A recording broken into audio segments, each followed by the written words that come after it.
Hi YouTube. So the last time you saw me, I think I was at 16 days. It's now been like 9 weeks, I think. I think it's going on 10 this weekend. I stopped counting after 8. I knew that after 8 weeks,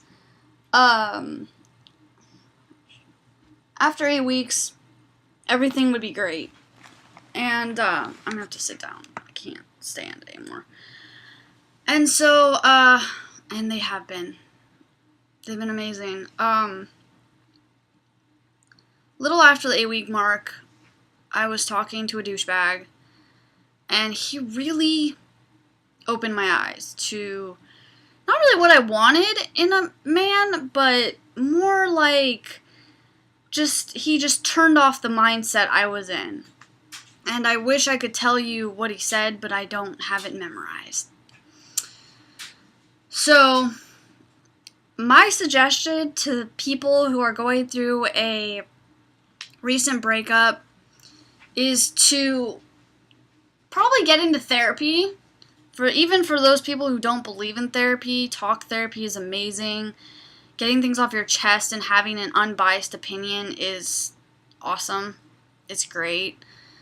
And a very small knit group therapy is really good as well.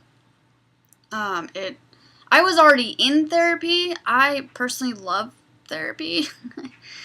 And I've been in therapy for a little over a year. I mean, I've been going through therapy for the past 10 years on and off, but this is actually the longest I've ever been in therapy.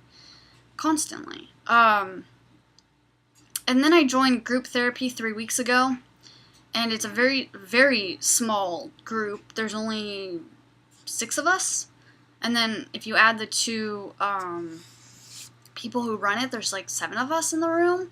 So we really get to talk and let our feelings out, and I really hope it doesn't grow, because the group will probably grow, and it's kind of a bummer, but it's not 20 people like it is at Kaiser. Anyways, group therapy helps a lot. If I hadn't joined group therapy, once again, everything happens for a reason. I probably wouldn't be here right now if I hadn't joined. I wouldn't be in this mindset. I mean, I'd be here, I just wouldn't be in this mindset. Anyways, what else? Friends obviously help through the bad times and the good times. But what I did that was unique to me personally, usually in my past, I have jumped from one relationship to the next very quickly. Usually, sometimes even before I'm out of the first relationship, I'm in a new one. I had a relationship addiction. I probably still do have a minor relationship addiction. But this time, let's see. So if we went back, because I've dated this person before, Sean. I dated him when we were in high school. And he got shipped off to treatment. And 2 weeks, it was either 2 weeks or 2 months, I don't remember. After he left, I started meeting guys. And I started sleeping around. And I am so lucky I never got an STD or anything like that. Like, I'm so lucky. Anyways, so yeah, and then we started dating I think 6 months after he left me, a little less than that, I started dating someone else. And then 11 months after that, I started dating someone else. And then 2 years into that relationship, Sean came back and blah, blah, blah. So, I mean, I had a really rough, when Sean left, I had a mental breakdown. I mean, I was on medication. I was abusing the medication, so I was numb when I was doing all this stuff, and that's not an excuse at all. It's just, it was my state of mind at the time, and it is partially the reason why I did it. I was numb, so I could get through it. And this time around, I was going through therapy. I got on the same medication I was on before, but on a lower dose of the medication. And it seems to be working amazing. This time I didn't sleep with anybody. I was like, okay, I'll make out with you and stuff, but there's no sex happening. Like, honestly, my libido dropped. When Sean left, I didn't have a libido anymore. I was not horny ever. And, which is weird, because I usually have a very high libido. And, I knew when the time was right, when I found the right person, it would come back. And I, had to dig through the scumbags, but I found a good guy. Didn't take too long. He's exactly like me, so he's pretty fucking amazing. We actually didn't expect the first date to go the way it did. Neither one of us. Like, I was expecting him to pick me up. We went mini golfing, which is, he really makes me want to step out of my comfort zone. Like, I don't go mini golfing unless I really trust someone, because I'm very self-conscious about it. I don't know why, but I'm, like, super self-conscious about it. And, he made me want to just go mini golfing for some reason. And so we went mini golfing. I was expecting, okay, mini golfing, skee ball, he'll take me home, he'll leave. That didn't happen. The more we got to know each other, the longer we stuck around. And he was here till like 5 a.m.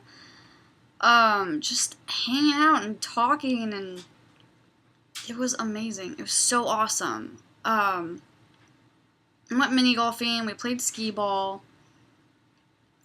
We played pinball, we played a racing game, and these machines, I swear these machines were they were broken in a way, but I always picked the broken machine or something, because with skee ball, before I'd even throw the ball, I was already at 51,000 points kind of thing, and I'm just like, yeah, I'm awesome at this game, I just have to stand here.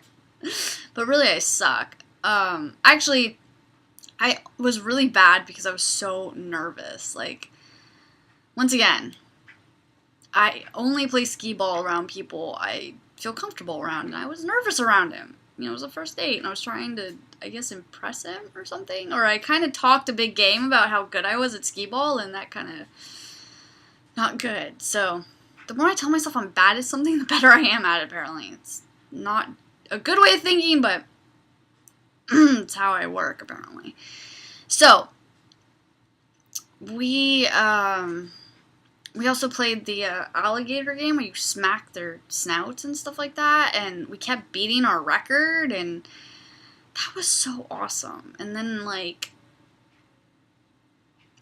the first machine, because there was two of them, the first one had a broken alligator, a crocodile, whatever it is, and so we didn't win because of that, and so we went to the other machine, and the first score I think we had was 73. And then went to the other machine, and it was the last score was 102 with 0 bites. And we were like, okay, we're going to beat this score. And we got 106 with 1 bite. And I was like, how did we get the 1 bite? Where'd that come from? When did we not hit, whatever the animal is? I think it's a crocodile because it's got a wider snout. Or is it the alligator that has a white? Anyways,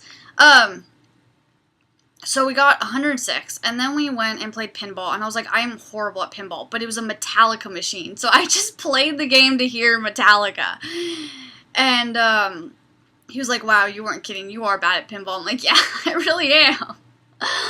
And then we went and played a driving game, and we're both bad at these driving games. In fact, he drove the same way I normally drive, but apparently me telling myself I'm really bad at it made me pretty good at it.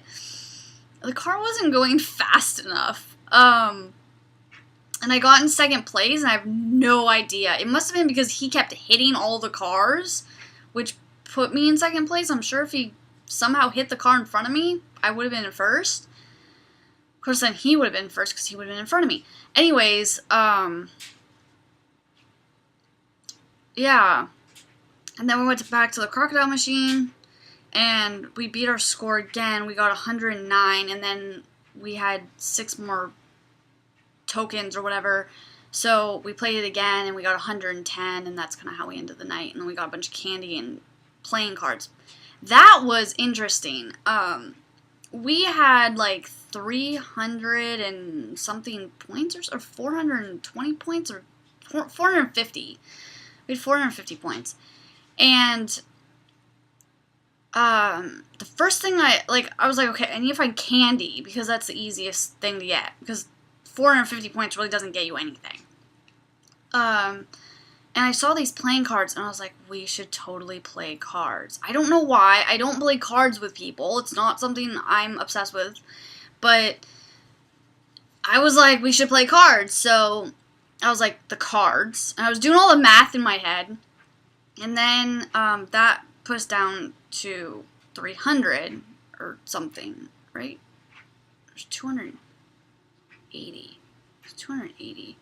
And then I got 2 ring pops and then 8 lollipops. So I got him a ring pop, and then both of us got 4 lollipops. And the night before, when I'd gone out with Derek, he took me, like, he had never been there either. He'd never been to the top of this hill. We went to the top of this hill, and there's this card playing table and 4 chairs.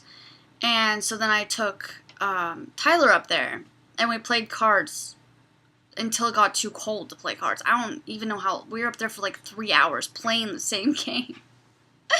And I loved it, because he was like, I'm going to play this, and I'm going to beat you. And he couldn't. He could not beat me at Kings of the Corner. I mean, he did a couple games, but it was like 8-4 kind of thing. Or 9-4. I stopped counting after a while. After like 6. I was like, okay, I'm done. Like, and no, he was not letting me win. He really is I watched him. He really is an honest player. I obviously know the game very well. It's like solitaire. You can't really cheat at that game. There is a skill about it. There's a hint to it that I've figured out over the years. So I kind of, you get lucky though. Anyway, so then, because it got too cold, we left, and I wanted to take him to this specific hill near my house, because the view out there is just awesome. I love that view. But I didn't at the same time, because it sounded too boring. So what did we do? We somehow ended up on Center Road or Drive or whatever it's called.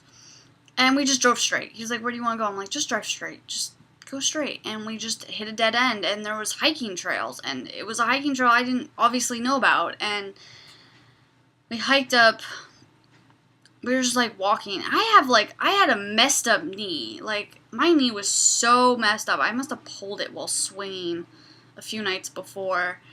And I was in so much pain, but I was like, I'm not letting this get to me. So we walked this trail, and I was like, this trail's just going to end up on the road. We're not going to go anywhere. And instead of going straight, we made a left. And there's, this huge hill. And I was like, let's go up it. He's like, are you sure? I'm like, yes. So we went up it. We got 3/4 of the way up, and I'm like, okay, we're just gonna sit here because I cannot make it up the rest of that hill. And it's 1 o'clock in the morning at this point. And we just sat and we talked, and oh, that's right, we went and got Jack in the Box at one point at 10 or 11 after we stopped playing cards, and we sat in the car for 2 hours or something. I don't freaking know. We just realized we had a lot in common, and anything we thought was a flaw wasn't a flaw of the other person. It was just sort of, we accepted it. It was awesome. So anyways, we're sitting on top of this hill, And we're just talking and talking, and it starts raining. It's like 2 o'clock in the morning, it just starts raining. And I was like, this couldn't be any more perfect. This is the mirror image of me in guy form, and it's raining. And I'm on a hill. This is amazing. And I'm on a hill I've never even been on before. And then, we sat in the rain. It didn't, like, pour or anything. It was just sprinkling, but we just sat. We just stayed in the rain. And then we walked down the hill and eventually just left, you know, and we came back here and we just hung out, and actually we kissed before we went inside. And then that was amazing too. I was really worried he was gonna be a bad kisser. I was like, oh god, please don't be a bad kisser. And he's really not. I mean, he's got a little bit of a flaw in kissing, but it's nothing horrible. So we went upstairs. I don't know what we did. We just talked. I don't know what we did. Honestly. We just sat on my couch and talked until like 4 o'clock in the morning. And then he's like, I really gotta go home. And I'm like, I really don't want you to. And he didn't want to leave. And we went downstairs and we just stood in front of my front door for like an hour. Like, making out, talking. And then he finally left. And that was hard. And then he came over again on Tuesday. That was even more spectacular than Monday. And then we took Wednesday off just because the attachment is so strong. And we don't want to be too attached. I mean, we're okay with that attachment. We're just worried about the repercussions of such a strong attachment so quickly. So we took the day apart, and that was really difficult. That was really hard. But he's coming over tonight, and he's spending the night, and then we're hanging out all day tomorrow, and I am worried. I don't know. There's just something about it where it's like he's not like anyone else, and all of a sudden I'm like doing laundry, I'm cleaning my sheets, I want to fold my clothes and put them away, I want to obviously I have to vacuum the house because of the bunny, but I want to vacuum the whole house, I want to spray it down and make it smell good, I want to do the dishes, I need to clean all the rugs, I just want the house to be immaculate when he comes over for some reason. I don't even know why.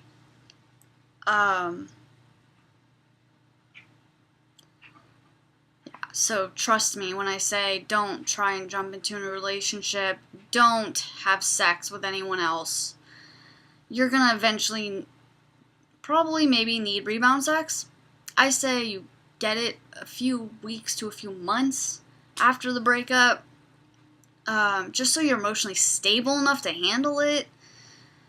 And you gotta go through the emotions. You really do. If you hate your ex, hate him.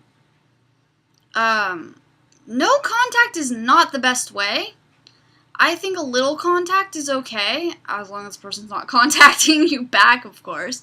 My ex won't contact me, and it does help. I like the fact that I can get my thoughts and feelings out there, but nothing comes back. It's very therapeutic. I really like that. But for the most part, like, my situation is completely unique to any other situation, and I got really lucky. I really did, and everything happens for a reason, and I learned that Sean is not my soulmate. Sean doesn't even come close to being my soulmate. I had a really bad attachment to him, and yeah, we have some things in common. We had a fantastic connection in bed. We got along great when we got along, you know, but he was not my soulmate. And I look back and realize how disconnected we actually were. We really didn't have that strong of a connection or foundation, for that matter. And Funny enough, the New Relationships Foundation actually is the same foundation from the last relationship. Horror movies.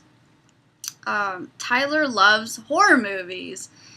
And I love horror movies, but I honestly only love horror movies because of Sean. If it wasn't for Sean coming to my life 10 years ago and needing to impress him with something, I probably wouldn't like horror movies, to be completely honest. Horror movies really actually define me, and I guess Sean helped build me a lot. Sean is a huge part of my life and a huge part of why I am the way I am and who I am. And I love that. I think that's fantastic. I love that I had somebody kind of build me or help me build myself in a way, and